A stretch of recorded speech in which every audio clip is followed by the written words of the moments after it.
and that very few people can do. And that was, to me, a kind of definition of some of the directions the review wants to go, and some of the things we want to achieve.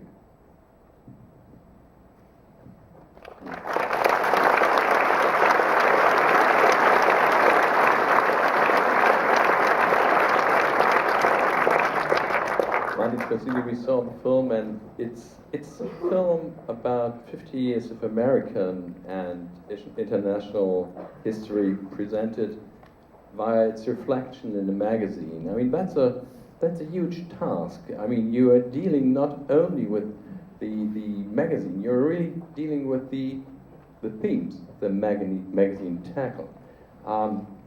Did you know that from advance, that it will end in that huge task? Both of you? Well, not really. If we knew that, it's the excitement that gets you involved in the project. I didn't call it a project, but the film, or what you want to do with this subject matter. I mean, if we really knew that, if you really thought that way about making movies, you'd never make any. You just wouldn't. And you'd get there and you'd But the bigger issue here is ultimately what David and I were trying to figure out what to include and what not to include, and sometimes things that we include that don't play as well in terms of the context of juxtaposing different stories, different personalities, remembering, having young children around too is a very important, because the past 15 years become more and more aware again of making them aware in a fresh way. Everything is new to them, and it's for the next generation that I've been making, these films really, whether it's the Dylan film or the Harrison or even the cinema, the ones on film. I think it's there's so much, and particularly in this age of the glut of information and the data that's around. How do they select? How do they choose what to believe in as a value? You see, and they have no idea of how fragile the freedom is. None, you see, and it's so this is an attempt in a way to maybe point them in a direction, in a way. And also it's kind of selfish too, because I sort of learn a lot. I think I learn a lot anyway. I get fascinated by each subject and keep reading more and that sort of thing. Just read Berlin's the article on Machiavelli is amazing. Just that alone, and the first issue of the New York Review, which has been reprinted. It's quite something.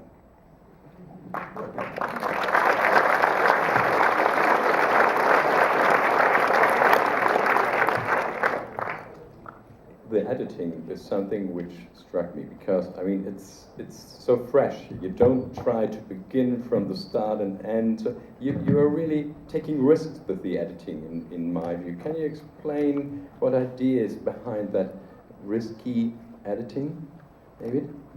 Well, obviously I've been doing some of the editing on it. We've had two other editors also. It's the first time I've worked with editors. A guy named Michael Palmer, a guy named Paul Marchand. And I think something we always do is we feel our way around it, and we find things that we think are the most exciting way to put forward a story, and then slowly the narrative fits together. I know when I look at it, it's a little exhausting. Like, how does that go to that? And of course, it's a dense subject matter. But it's I shook my head when you said, when we said, is the film finished? Well, I think the structure is very close, but that we continue to add flourishes. We can push it forward, and that's the most fun part of the process. Is this last part where you really can push forward, with kind of a more complicated structure. If I can add I think what we've been trying to do in the past 12 years, or maybe more actually, but really with these films and even in my the narrative films, The Wolf, particularly Wolf of Wall Street, and Departed, I think. I'm not quite sure, but in any event, is trying to find the story. Maybe not Departed, but find the story. Find it somehow in a by stealth, to suck the audience in slowly and get them immersed in this world. And that means that you can't start at the beginning. You know, you have to sort of go by tone, I think.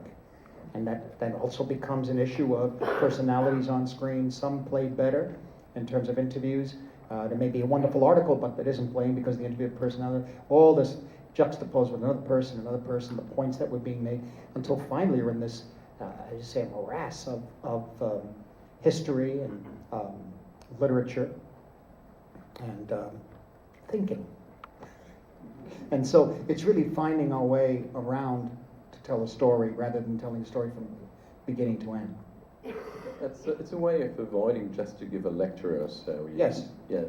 It's a personal style also in the film.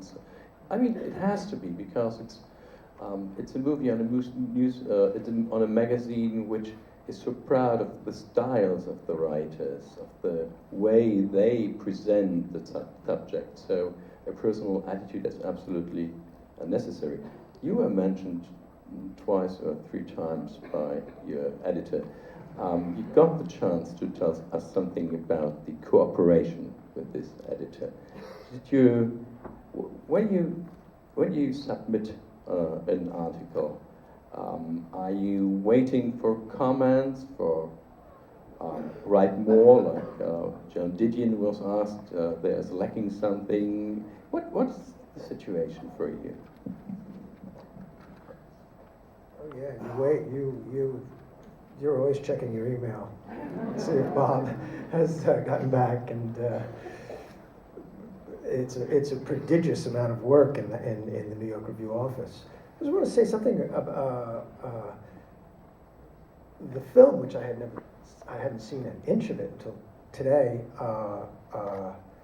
It reflects the scope of the review in the 50 years, and it links it to these historical events, which I think is a very great reflection of the review and of the project that the review has been. No, I always feel, I mean, Bob saved me from embarrassing myself several times. I remember once, well, I wouldn't even tell that story because it's too long, but I'm going to edit that story out. But he did save me. I remember once, well, the police pieces, the involvement is always, you always feel, you're not writing, in the end you write for Bob. And every writer I've ever talked to who's a contributor to the review says that. And from there it radiates out. Many writers write for one person, and that's how they target it, and that's how they get going. And you know, Bob is the best to be writing for. But I remember once going to Bob's apartment when Bob had the flu to drop off revisions. And Bob called it, I hadn't had the revisions yet, Bob called at midnight and said, well, leave it with the doorman because I'm going to sleep now. And I took a livery cab over and dropped the revisions off at 3 in the morning. And so that he would have it in the morning. He was unable to go to the office because he was under the weather. And you know, this is what it's like. It's a very familial sort of relationship. There kind of a spirit, your review spirit. Absolutely, and the other contributors. I mean that section with Joan Didion I thought was fantastic.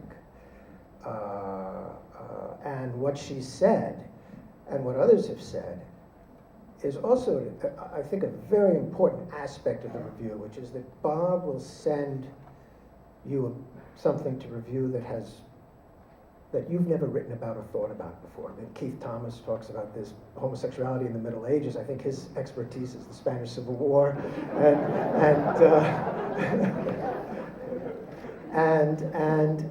that's when things happen. Also, because the unexpected happens, and the unexpected is what it's all about.